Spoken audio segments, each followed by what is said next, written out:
మీ business ఏదైనా మీ ఊర్లో promotion చేయాలంటే అది సుమన్ టీవీతోనే సాధ్యం. ఇప్పుడే సంప్రదించండి.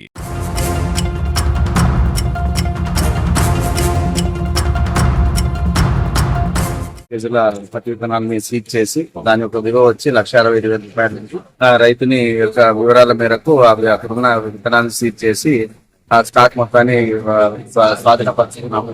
అదేవిధంగా ఆ విత్తనాలను ల్యాబ్ పంపించి ల్యాబ్ రిపోర్ట్ తీసుకుని తదుపరి విచారణకు పై అధికారులకు తెలియజేయడం జరుగుతుంది.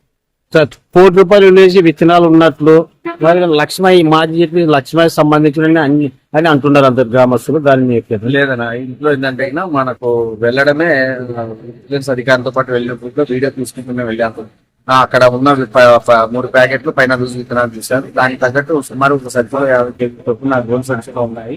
అట్లా మొత్తంగా 160 కేజీల పత్తి విత్తనాలు మాత్రమే అనుకోవడానికి చెప్తుంది. అది విజిలెన్స్ అధికారులతో పాటు మండల అధికారి నేను కూడా తనిఖీ చేయడం జరిగింది. ఈ తనిఖీ నందు నాగమల్లేష్ అనే ఒక రైతు లూజు విత్తనాలు అమ్ముకుంటున్నట్టు తెలిసి వాళ్ళ విత్తనాలను తనిఖీ చేసి ఆ విత్తనాలు సుమారుగా 160 కేజీల విత్తనాలు మొత్తము ధర వచ్చి 1,60,000 రూపాయల సరుకుని సీజ్ చేయడం జరిగింది. దానికి సంబంధించిన విత్తనాలు ఏవైతే ఉన్నాయో వాటిని ల్యాబ్ కూడా సీడ్ ల్యాబ్ కూడా పంపిస్తాము. పంపించిన తర్వాత దాని యొక్క ఫలితాలను కూడా పంపిస్తాము. దీన్ని పంచనామా చేసి పై అధికారులకు